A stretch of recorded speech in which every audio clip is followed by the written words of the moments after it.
माँ और बेटी दोनों की प्रेम कहानी चल रही थी और हैरत की बात देखिए कि दोनों का प्रेमी एक ही था। वो एक ही युवक के साथ घूमती फिरती, संबंध बनाती और बड़ी हैरत की बात कि दोनों माँ बेटियों को पता था कि उनका प्रेमी एक ही है, लेकिन कोई दिक्कत नहीं थी, कोई लड़ाई नहीं, कोई झगड़ा नहीं, बड़ी मज़ेदार जिंदगी चल रही थी। लेकिन अचानक से बेटी युवक के साथ, एक लड़के के साथ शादी कर लेती है और शादी करने के बाद फिर वो अपनी माँ को बताती है कि देखो, सोनम ने राजा रघुवंशी की हत्या कर दी, शादी को 1 महीना नहीं हुआ था, क्या मैं हत्या नहीं कर सकती अपने पति की?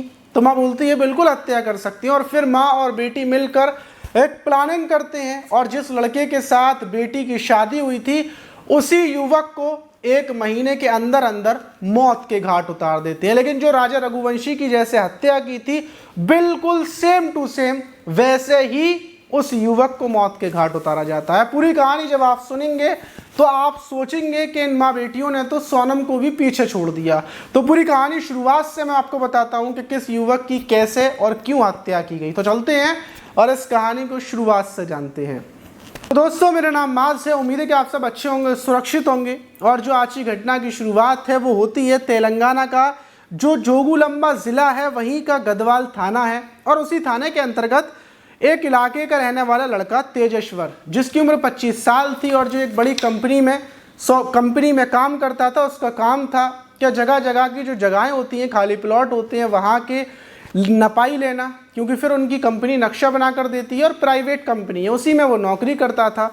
उसकी ज़िंदगी बिल्कुल ठीक ठाक चल रही थी, लेकिन बड़े होने के साथ साथ अब तमन्नाएं जाग रही थी कि शादी की जाए। और शादी की तमन्ना के साथ परिवार के लोग उसके लिए रिश्ता ढूंढ रहे थे और एक लड़की से उसका रिश्ता तय किया जाता है। और जो लड़की थी वो आंध्र प्रदेश का कुर्नूल ज़िला है और वहीं की रहने वाली थी, जिसका नाम ऐश्वर्या था। और ऐश्वर्या देखने में बड़ी खूबसूरत थी। जब तेजेश्वर को ऐश्वर्या दिखाई जाती है तो वो उसको पसंद कर लेता है और पसंद करने के बाद 13 फरवरी को दोनों की इंगेजमेंट हो जाती है। और इंगेजमेंट होने के बाद ये जो तेजेश्वर था, इसकी बातचीत ऐश्वर्या से फ़ोन कॉल पर होने लगती है, क्योंकि ऐश्वर्या को ये पसंद करता था। वक्त गुजरता जाता है और फिर शादी की डेट फिक्स होती है 2025 की 18 मई डेट फिक्स हो जाती है। शादी की तैयारियां चल रही थी, सब कुछ बिल्कुल ठीक ठाक था। लेकिन 18 मई से पहले 13 मई को अचानक से तेजेश्वर के पास फ़ोन आता है, जो ऐश्वर्या की माँ सुजाता थी उनका, क्या अचानक से ऐश्वर्या घर से चली गई है, तुम उसको फ़ोन करो, उसको पता करो आखिर ऐश्वर्या कहाँ पर है। मैं उसको बराबर फ़ोन कर रही हूँ, वो फ़ोन नहीं उठा रही है।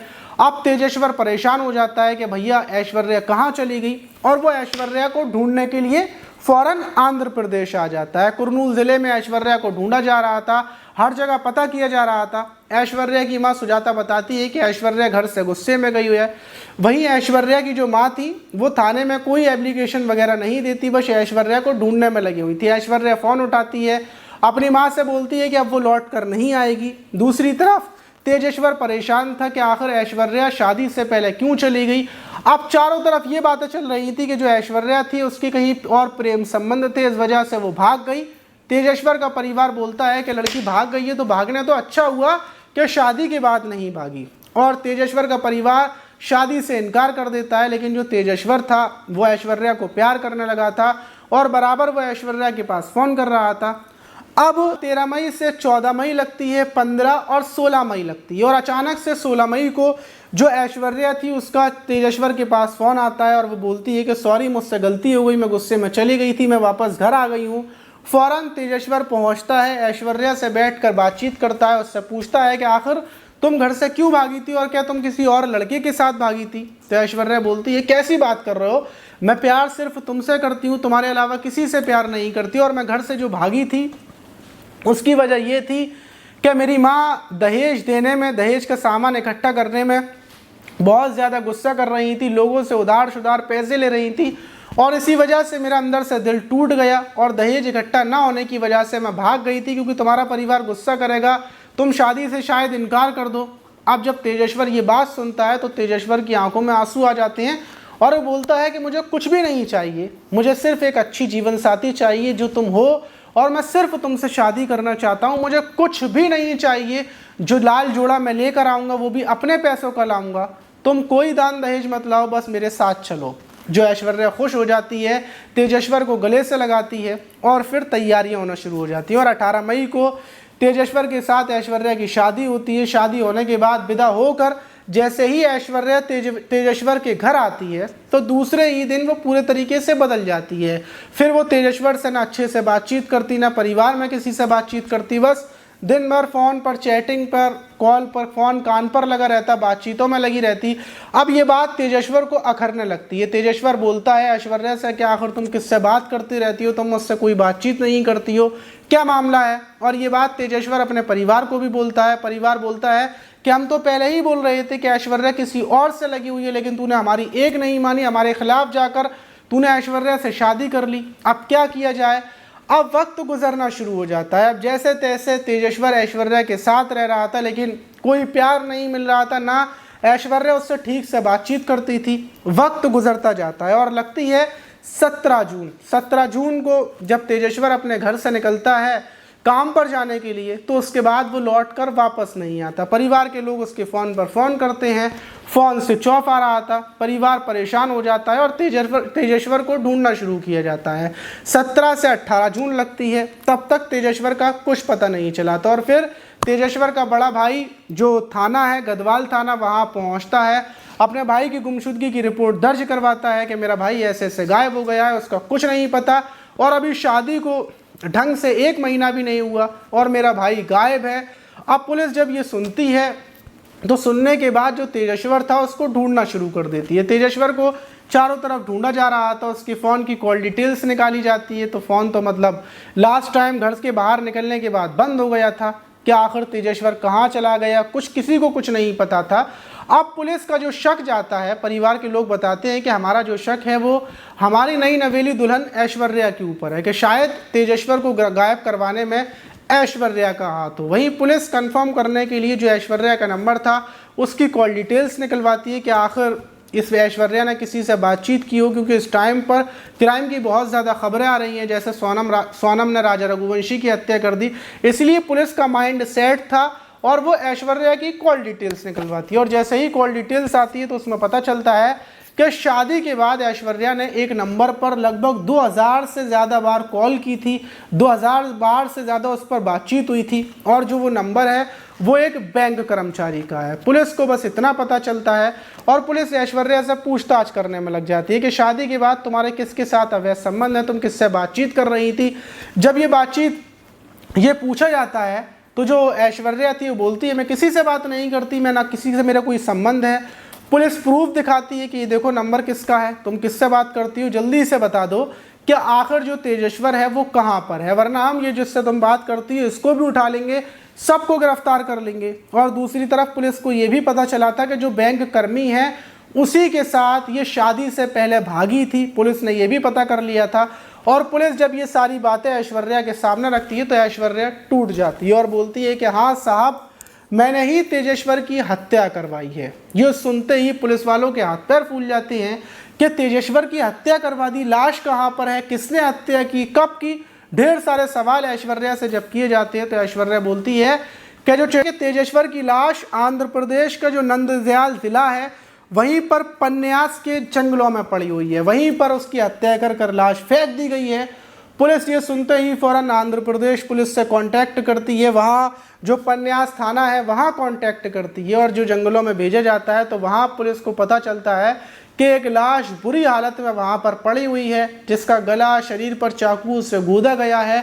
वही अब पूरी जानकारी निकालने का वक्त था और ऐश्वर्या से जब पूरी जानकारी निकाली जाती है तो ऐश्वर्या शुरू से बताती है कि आज से पहले 2-3 साल पहले की बात है कि मेरे घर पर एक लड़का आता था जो बैंक कर्मी था, जो मेरी माँ सुजाता का प्रेमी था और उसी के साथ मेरी माँ की प्रेम कहानी चल रही थी। वक्त गुजरता जाता है और मेरी भी प्रेम कहानी उसी से शुरू हो जाती है। वो मेरा भी प्रेमी था, मेरी माँ का प्रेमी था। जब मेरी माँ को ये पता चला कि मेरा प्रेमी बन गया तो मेरी माँ ने किसी और से इसलिए नहीं बोला कि अगर मेरी माँ किसी और से बोलेगी तो उसकी भी पोल पट्टी खुल जाएगी। तो मैं, माँ और बेटी, मेरी माँ सुजाता, हम दोनों उस लड़के के साथ संबंध बनाते रहते हैं। वक्त गुजरता जाता है, लेकिन फ़िलहाल मैं कुछ महीनों पहले ही जो मेरे पिता हैं उन्होंने मेरा रिश्ता तेजेश्वर से करवा दिया था। मैंने तमाम विरोध किया और विरोध करने की वजह ही यही थी कि मैं शादी से पहले भाग गई थी, जो बैंक कर्मी था उसी के साथ, लेकिन मेरी माँ ने और जो बैंक कर्मी था उसने समझाया कि जिस लड़के से तुम्हारी शादी हो रही है वो बेहद ज़्यादा पैसे वाला है,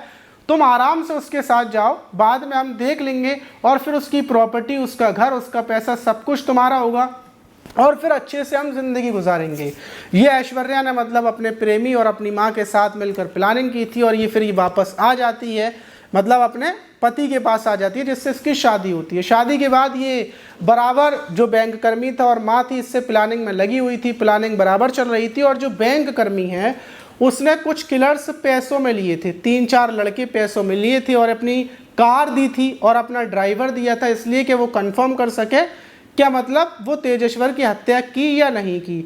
और तेजेश्वर से वो 4 लोग कांटेक्ट करते हैं कि हमें एक जगह दिखानी है और जगह का नक्शा बनवाना है।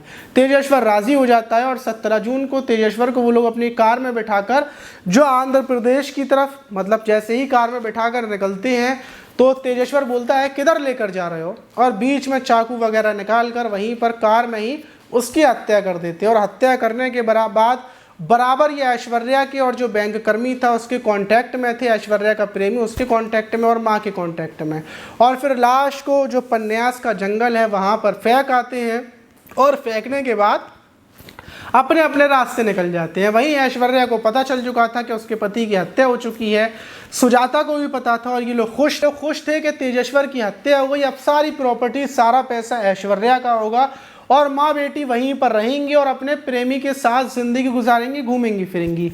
और यही वजह थी कि जो ऐश्वर्या ने एक बेकसूर की हत्या करवा दी, उस लड़के की जिसने ऐश्वर्या से सच्चा प्यार किया था, उस लड़के की जिसने दान दहेज नहीं देखा था, उसने सिर्फ ऐश्वर्या से इसलिए शादी की थी कि ऐश्वर्या एक गरीब लड़की है, उसके पास दान दहेज नहीं है लेकिन वो मन की बहुत अच्छी है। और यही एक गलती, परिवार तो ये बोल रहा था कि ऐश्वर्या से शादी मत करो, वो कैरेक्टर लेस है, वो किसी बैंक कर्मी के साथ भागी है, लेकिन जो तेजेश्वर था उसने ये कहा कि नहीं, ये दिल की बड़ी साफ लड़की है और ये ऐसी नहीं है, और उसने पूरे परिवार के खिलाफ जाकर ऐश्वर्या से शादी की और ऐश्वर्या ने बदले में तेजेश्वर को मौत के घाट उतार दिया। और वो भी सोनम की कहानी देखकर, जैसे सोनम ने राजा रघुवंशी की हत्या की उसी के नक्शे कदम पर चलकर उसने अपने पति की हत्या करवा दी। तो आप सोच कर देखिए कि इस टाइम पर कितना माहौल ख़राब चल रहा है और कितनी आसानी से लोग एक दूसरे की हत्या करवा दे रहे हैं। आप इस घटना पर क्या बोलना चाहेंगे कि इसमें सबसे ज़्यादा गलती किसकी है? मतलब गलती, ये जो क्राइम बढ़ता जा रहा है इसमें क्राइम करने वालों की गलती है या फिर हमारे प्रशासन की गलती है? मेरा मानना है कि प्रशासन की गलती है। अगर प्रशासन सख्त हो जाए, अगर क्राइम करने वालों के सर पर रख कर गोली मार दी जाए, बीच चौराहे पर उनको लटका दिया जाए, तो शायद क्राइम करने से पहले क्राइम करने वाला 100 बार सोचे अपने अंजाम के बारे में कि अगर वो उसने क्राइम कर दिया तो उसका अंजाम क्या होगा। लेकिन फिलहाल में क्या होता है कि कोई भी क्राइम करने वाला होता है वो यही सोचता है कि अगर पकड़ भी गया तो थोड़ा बहुत साल जेल में रहूँगा और जेल से छूटने के बाद आज़ाद हो जाऊँगा। तो सबसे बड़ी दिक्कत यही है कि हमारे कानून में सख्ती होनी चाहिए। आप इस घटना पर क्या बोलना चाहेंगे? और फिलहाल में वीडियो बनाने के लिए जो स्टैमिना मिलता है वो मिलता है ये जो हमारा ये है, किसका जूस है? ये जो जूस है ये जामुन का जूस है और जामुन का जूस बड़े फ़ायदेमंद होता है और पूरी बोतल उसी से भरी हुई है, तो बड़ा मज़ेदार है। और इसको जैसे बनाया गया है, इसमें काला नमक डालकर, चीनी डालकर, ज़ीरा डालकर, तो आप भी बनाकर देखें, बहुत अच्छा मन को शांत करता है, बहुत टेस्टी है।